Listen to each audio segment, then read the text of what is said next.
right, so we're gonna start. I know we're a couple of minutes behind. I think that's been happening for the last couple of panels, so I just wanted to say a couple of things differently than I did at the beginning of the last panel, which is I'm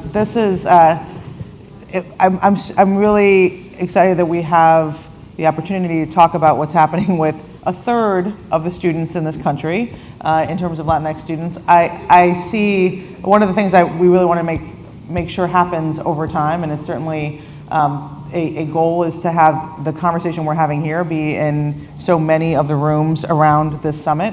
I do not want this to be what it has often been, which is a lot of friends and family and brown people in the audience. So it is an incredibly important conversation, and not one that can possibly be done in the kind of time that we have. And so what we're going to do is just to talk about some of the ways in which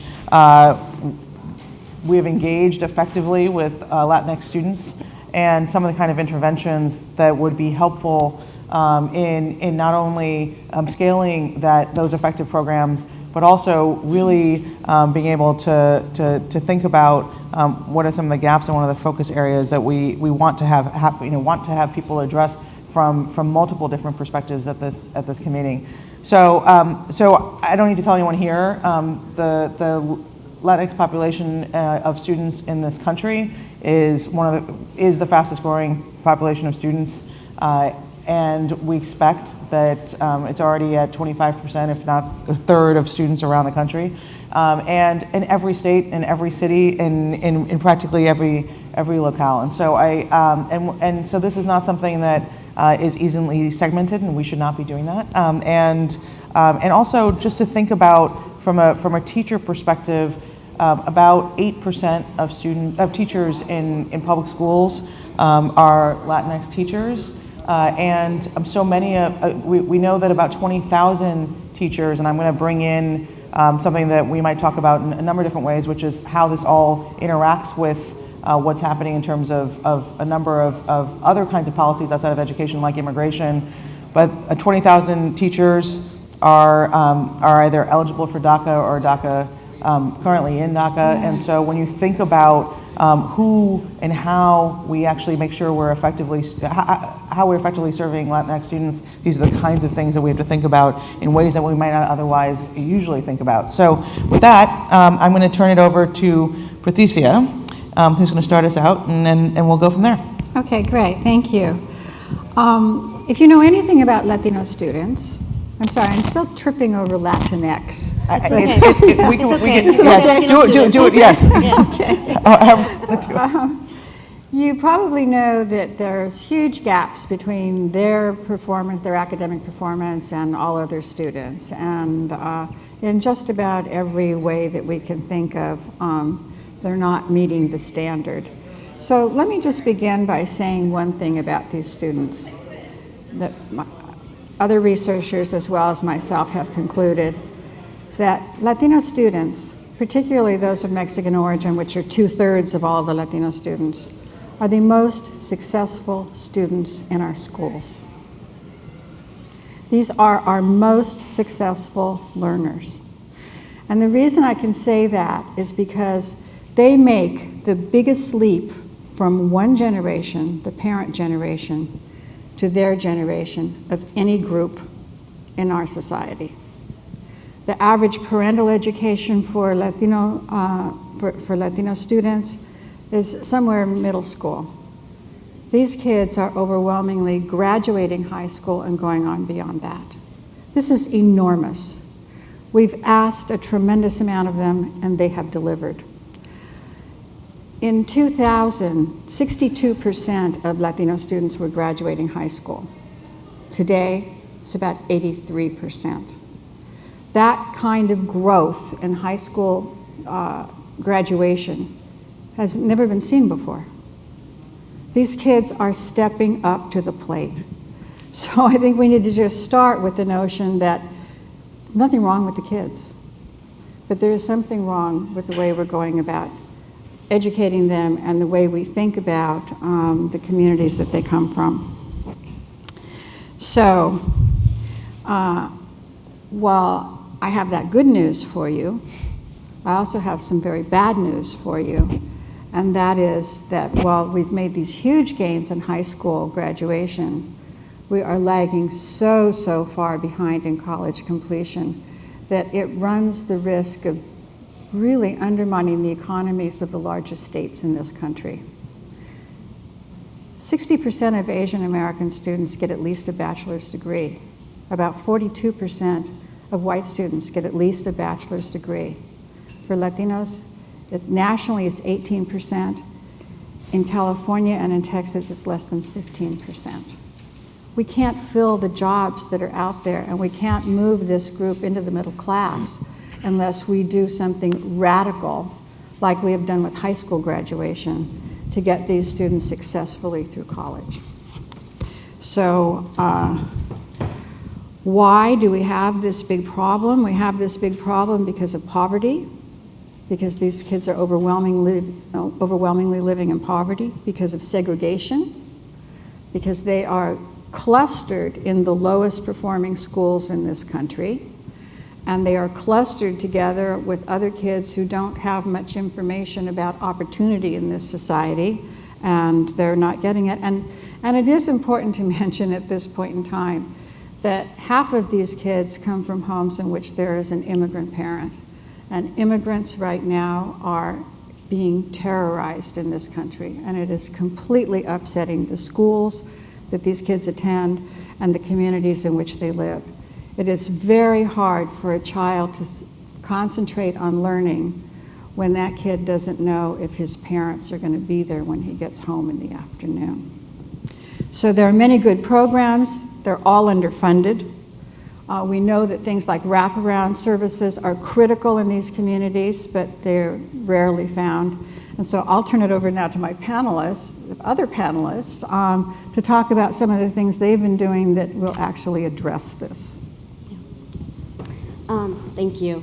And thank you for starting off with talking about all the great things that the kids in our communities have. I really appreciate that. Building off of that, since 1980, the college completion rate for Latinos doubled, right? And Latinos start businesses at a rate that is 3 times faster than the national average. My sister is an entrepreneur as well, and luckily I was able to graduate from college too. So I connect personally to all of this data. There are over 56 million Latinos in this country, and I think what Dr. Gandara points to around the gross underinvestment, to me really means that there is a wealth of experience and knowledge and creative capital that is just vastly underleveraged. And so that means that we're leaving talent on the table. And I think that, there in the Latino community, the belief in the American dream is still very much there. And we're just not tapping into that. And so when I think about how we really have to just turn that over on its head, is we need to focus on 3 things. We need to focus on practices, policies, and people. And these are the things that we need to do to invest in Latino communities. In terms of practices, the panel before, they shared with us all the things that we know that work, right? So 1, we learned about the kinds of programs that work for the vast majority of Latinos who are English language learners, right? We also know that having more diverse teachers is good for not just Latino students and Black students, for all students. So we really need to diversify the teaching pool.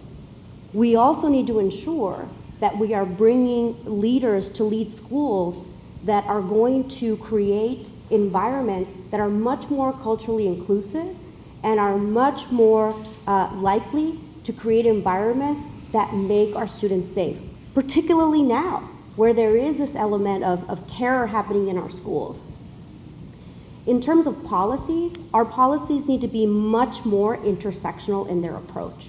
We can't just say we're going to focus on what's going to happen in the classroom and going to ignore everything else that is affecting whether a student in that class can meet their full potential.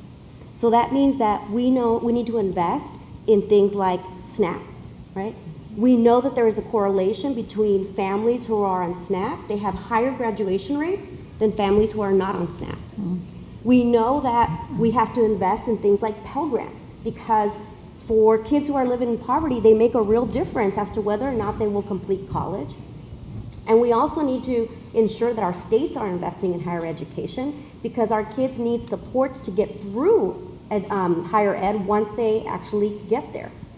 And we need to do things like policies. We need immigration reform in this country, because that is, until a child and a family feel safe, how can they truly engage in that school? How can they demand anything of that school? How can kids really meet their full potential if they're living in fear that when they go home, their parents might not be there? And I think the third thing that we need to do is we need to invest in people. And that means that we need to invest in diverse talent. If you look at your teams and you don't see Latinos, you are really missing on access to a whole community, right? You're missing on the ideas, the innovations, the experience that are going to make your organization much more successful. So I focus on practices, policies, and people. So I live here in California, and actually I don't think it's any accident that 4 of your 5 folks up here are Californians. I think the data that you started with, which is that a third of K-12 students are Latino, is representative of the national conversation, but in California, it's 52%. And in Los Angeles, just the small hamlet to the north of where we are here in San Diego, it is 73% of students. And so there's a way in which, there's a saying in LA about California being the future, which I think a lot of times people sort of say in a self-referential way. And then there's also, I think, an element to it, which is it is the future only sooner in LA. Yeah. And so there's ways in which I think the experience of a couple of geographies across the country presage what is coming to a theater near you. My work focuses primarily on early learning, and so it focused at this idea of what, if we know there are opportunity gaps, if we know there are achievement gaps, that there are disparities in graduation that are highly predictable, that are highly correlated to race, to zip code, to economic status, what do we do to get ahead of that problem rather than to be complacent and wait for the problem to basically just weigh down on children and families? What that actually looks like, again, in the context of LA, is the first year that you have standardized test scores in 3rd grade. What we know, and that these are 2 different populations, and I think it's important to distinguish, among English language learners in 3rd grade, there's 7% of 3rd graders who are actually reaching standards, which is an astonishing, breathtaking 8-ball to climb from behind. The numbers are better for Latino students overall, but still show incredible space for growth, with 36% of LAUSD 3rd graders hitting English language arts proficiency. What we also know is that, to your point earlier, there are programs that work, that are not particularly rocket science or mystical or unknown in our space. What's also really obvious is there's a program called Educare, which is actually based originally out of Chicago, but is now a national model. Some of their best progress on Latino students, but also on dual language learners, is in Educare of Miami. And what they show is when you have 2 years of early learning for Latino students and for dual language learners, both, it effectively erases the achievement gap. And so their control study of kids who are now in 5th grade show academic performance not on par with their local elementary school, but on par with middle class kids, which is a pretty phenomenal growth trajectory. With that in mind, however, what we know also is that as California has browned as a state and become a minority-majority state, we've seen historic disinvestment and lower levels of K-12 funding in ways that are suspiciously predictable. I think part of the conversation around what California's systems need is the same conversation of what Latino kids need, because the future of California's educational system is going to be overwhelmingly Latino. And so we need to think about investing in ways that are targeted and universal. In the early learning space, there's a conversation called targeted universalism, which sounds sort of like a misnomer, but we know where our disparities are, we know what the strategies are that actually work, but what we have failed to do is muster the political will to pay for those interventions that work. The last thing I'll just add on the immigration conversation is the Monday after President Trump's Muslim ban, and this speaks to sort of our web of intersectionality across races. The Muslim ban wasn't about the Latino community, but the vitriol was so high and so over the top that what we saw in our publicly funded preschools the Monday after the Muslim ban weekend happened was 3/4 of early ed centers reported off the charts absences, where parents of American-born children who are legally entitled to everything that the public schools offer kept their kids home. And that is a climate of fear that is hard to overcome with just public messaging. Right. That even in the Great Blue Wall that California describes itself, or behind the Great Blue Wall, is not something that allowed children to go to school. And that is grossly unnecessary, shocking, shameful, and we need a strategy to get through that. And I think, just building off on that point, the work that we do is with families and parents, and echoing absolutely this issue around what Latino or Latinx students need. I think it challenges us to think about them in the context of a two-generation, three-generation context, which is very different, I think.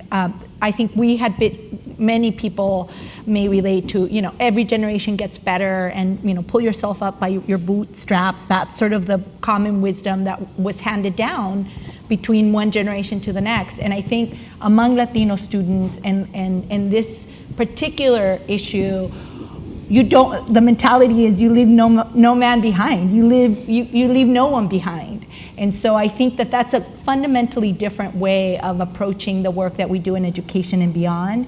And so we see the importance of including the parents and not disempowering the parents, because parents often will be the reason why, despite the context of fear, they will show up and take their children to what they think needs to happen. But I will absolutely echo what Kim said.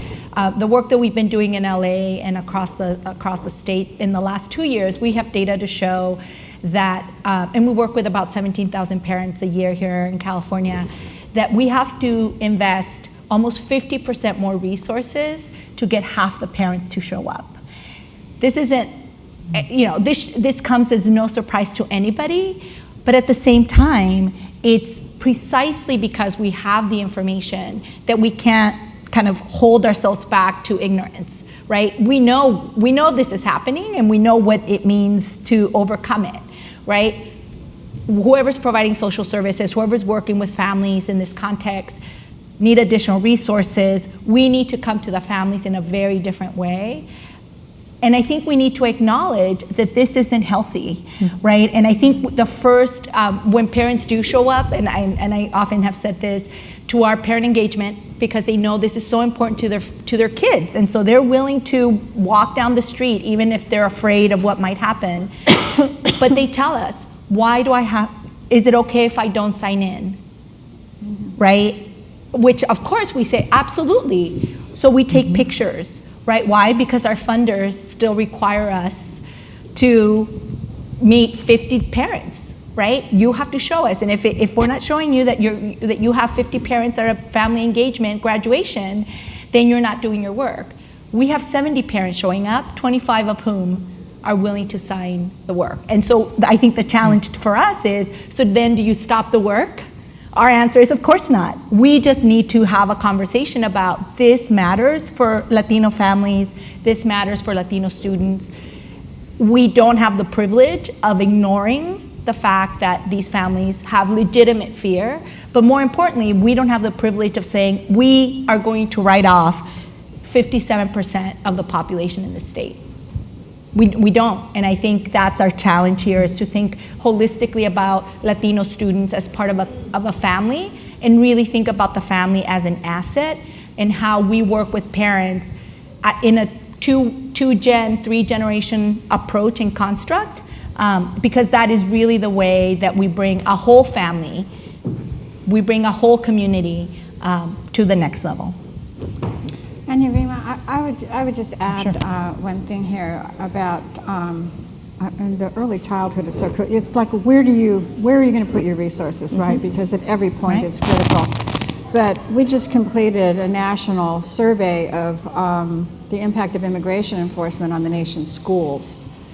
And what we got back from that, from thousands of educators across the country, I was amazed at how frequently this came up over and over and over, that in the high schools, the educators were telling us, my best students, the ones who were primed for scholarships, the ones who were going to four-year universities, are quitting because they don't see what the future is going to look like for them, and they can't rationalize applying themselves to school when their families are going hungry because the father lost the job because of raid, or because somebody in the family, and it isn't always just the parents, the grandmother, the older brother who came to, somebody in these families is at risk, and the whole family is at risk,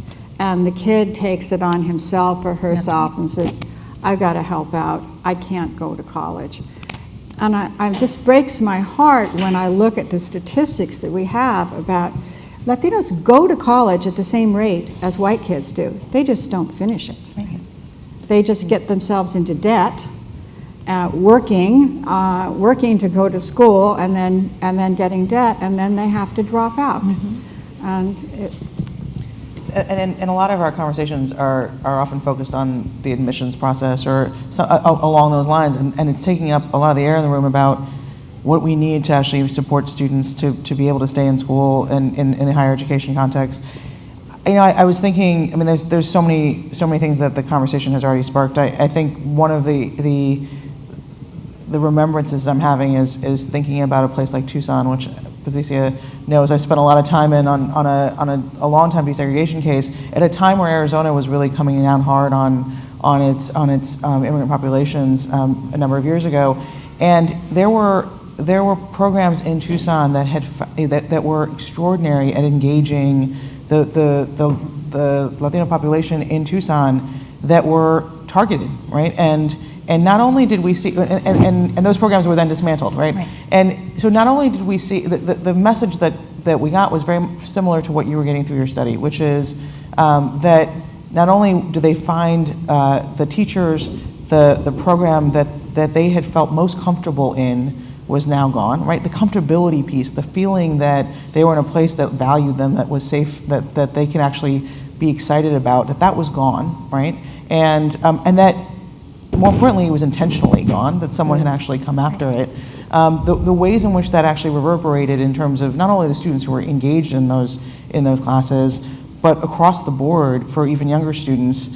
And that's where we see the proliferation of things like the school to prison pipeline, the ways in which students become disengaged, and we find, frankly, so many of our monetary resources going to things like having kids be in juvenile detention or wherever else. I think about the $100,000 a year that it is costing to have a student right now in an immigration detention center, $100,000, and they're not getting health care, they're not getting proper food, they're not getting an education. And so how do we actually think about systemically where we squeeze at one end, where we're really creating sort of like, in any way you want to measure it, a problem on the other. And so I want to go back to one of the things that we all talked about, which is what are the sort of some of the positive program strategies that we can talk about that are able to engage students. And one thing I would just want to start with is for all of the different, again, back to the platforms to engage students. How fun would it be, maybe, all right, to think about how to really design platforms that might be able to engage students and make them feel safe and comfortable in an environment that we're in right now of such fear, right? So what do we do right now, and how do we think about how to create safety or feeling of safety?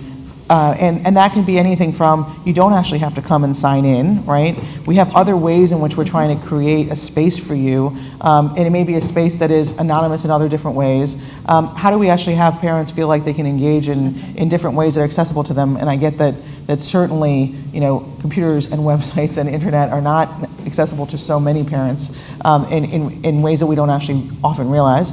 And how do we actually do some of that differently? But that's just one big way in which we could be thinking about this, given the sort of fear that we know is prevalent right now. I know there are many others, so I just want to turn it over to all of you to think about that. And before I do that, if there are questions, there are places to write them and pens around the room. I would love to have, if folks have a question, just raise your hand. We'll have someone come and pick up a question and bring it up here. I'll just say really briefly, and then I'll turn it over. We asked that question of the educators across the country. What is it that you need in order to be able to do this job? And I'll tell you, Anya Rima, they want lawyers. Yeah. Right. They want lawyers in the schools because the teachers don't know what to say to the parents. The administrators don't know what to say to the teachers. The students have all kinds of questions. They don't know to whom they can address those questions. We need actually legal help in the schools. Yep. Well, to build off of that, so EdLock is a community of leaders of color, and we work to elevate the voice and the leadership and the influence of people of color in education. Primarily, we are Black and Latino, and part of the reason why that is because we also want to build a tighter Black and Latino coalition. And in terms of what the kinds of things that work, I'll give you an example of one of our regional networks. We have a regional network in New Orleans that is predominantly African American, but we have a growing Latino population there because after Katrina, we had an influx of Latinos helping to rebuild New Orleans. And we have a leader there who was trying to implement sanctuary policies in one of the local school districts there.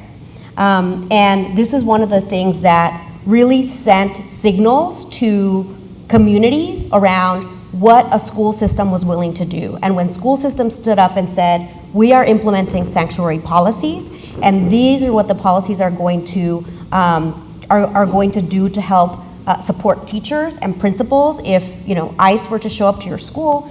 So when systems started implementing, it sent a signal to communities, right? So our leader in New Orleans wanted to take some of those policies that we had sent to all of our leaders, but she was having a really hard time getting any traction because the leadership there would say, well, we don't have a Latino problem because, most of our kids are Black, which, she organizes Latino parents. She's like, well, actually, that's not true.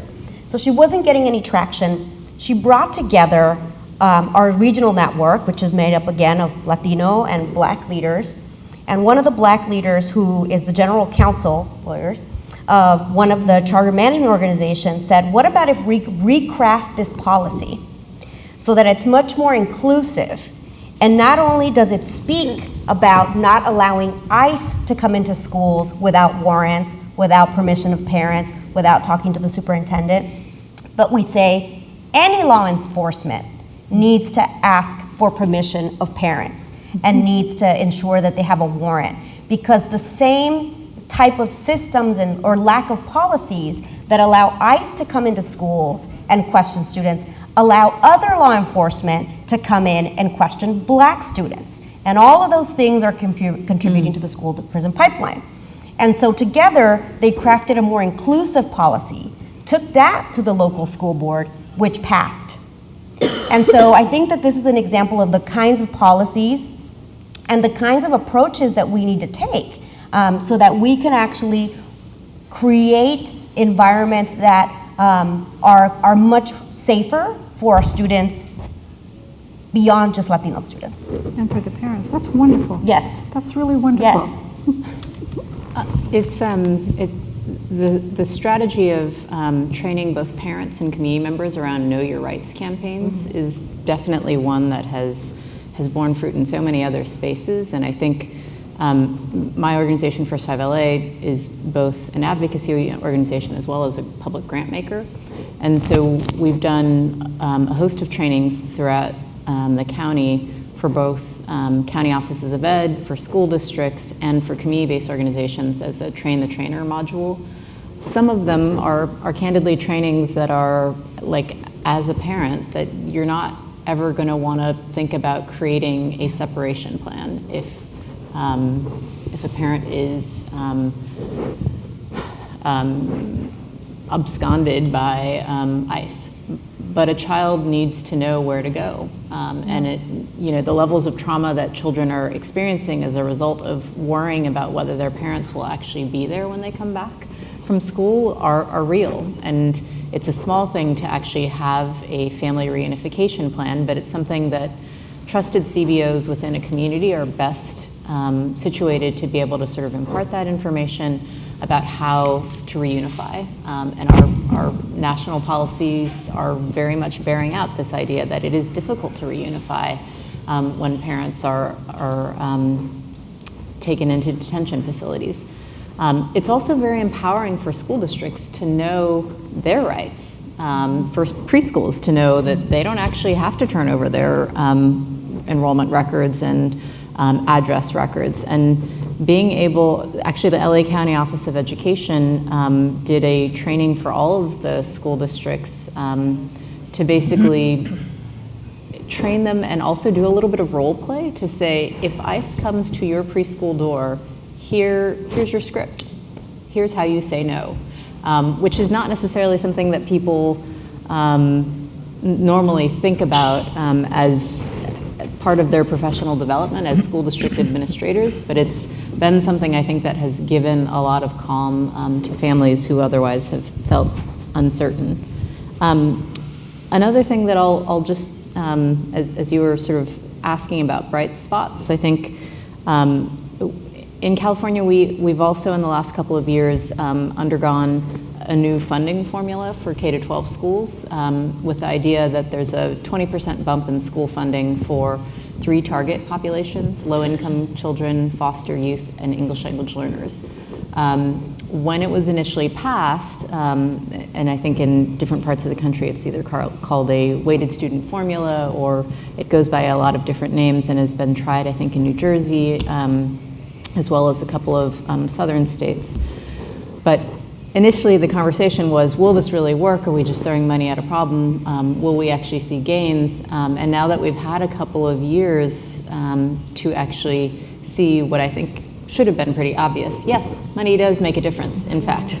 It is not rocket science either, but it's now been measured and quantified. So for every additional $1,000 that an English language learner receives in school funding, there's a 6% increase in graduation rates. And those are not easy gains to come by for garden variety K-12 interventions. There's also an accompanying bump in academic performance in math and English language arts. And those are proof points for other states that are thinking about, does it actually pencil out to invest? It does. And there's 6.2 million school children in California as your sample size to actually use as a proof point. I would just add that I think one of the things that we can do in schools now is to actually acknowledge that it's happening.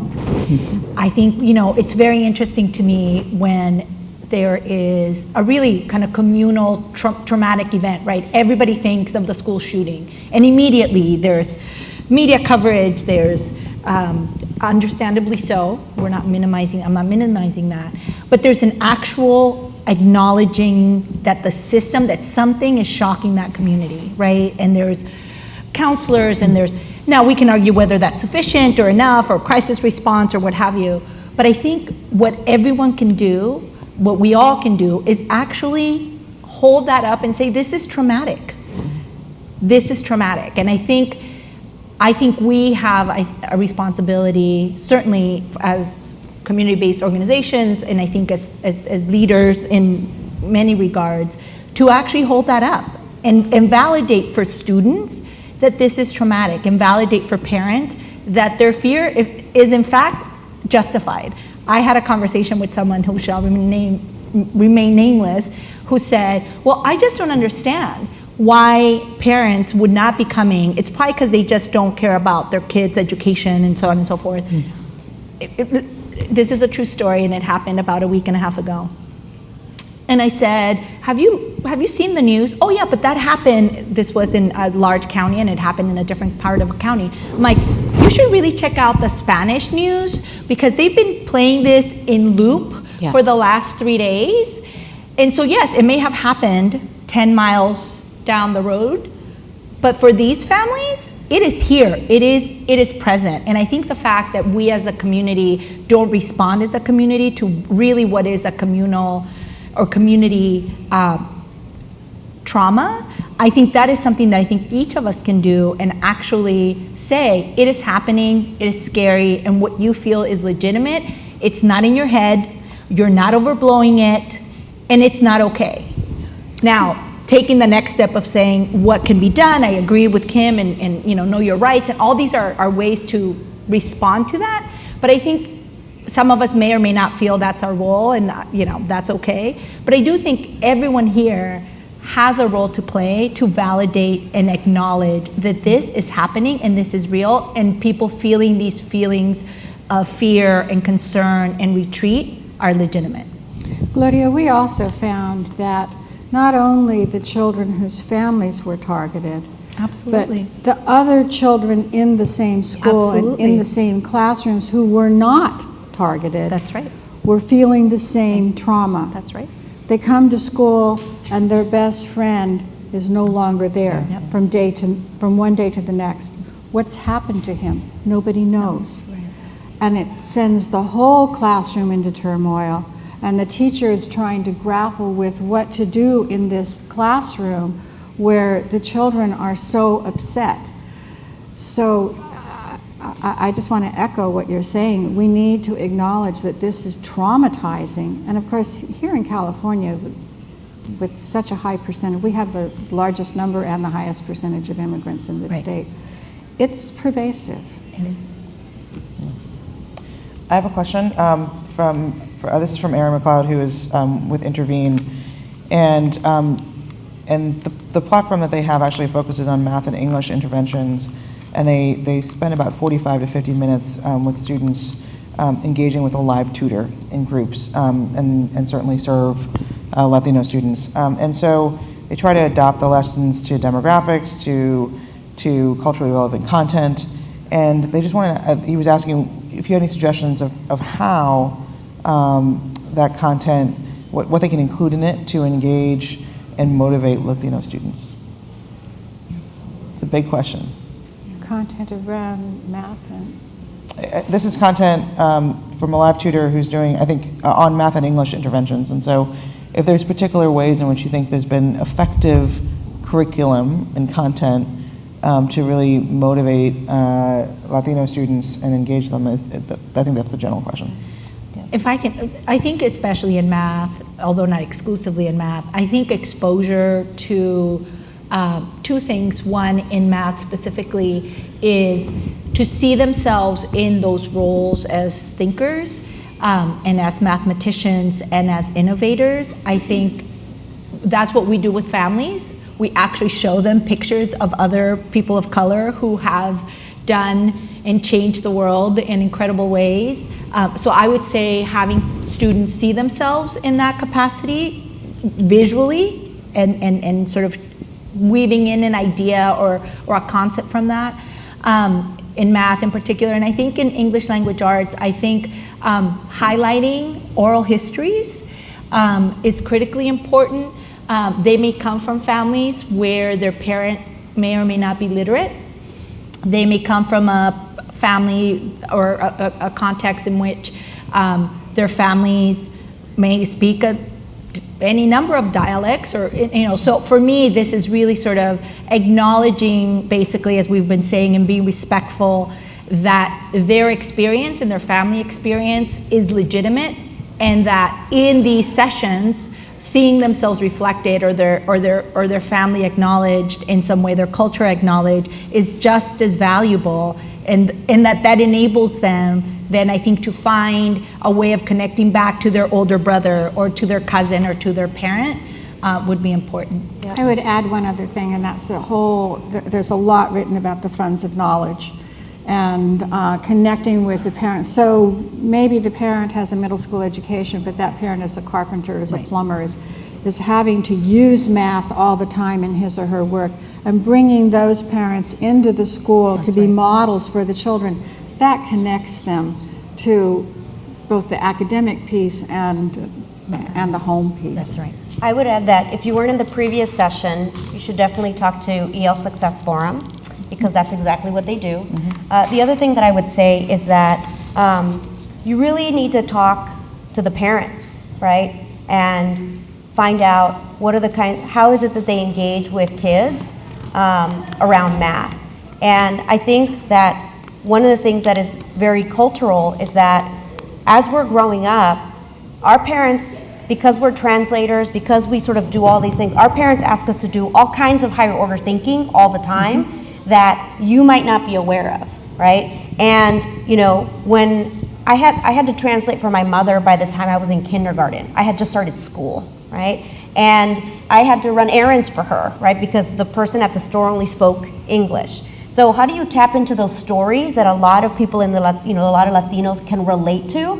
It's by talking to the community directly and learn about how do parents engage in learning in a way that may not look like sort of the typical way for middle class communities, but is certainly sort of the way we learn. I remember one of the first words that I sounded out in my home was tapatio. And they all know what that means because it's hot sauce. And that's what we had on the table all the time. And my mom would have me read labels all the time. I thought it was because your family was from Guadalajara. My mom is from Jalisco, but it's mostly because of the red bottle sitting on my table. We are unfortunately out of time. Thank you all so much for being here, and thank you all for joining us. Yeah, thank you. Thank you. Thank you.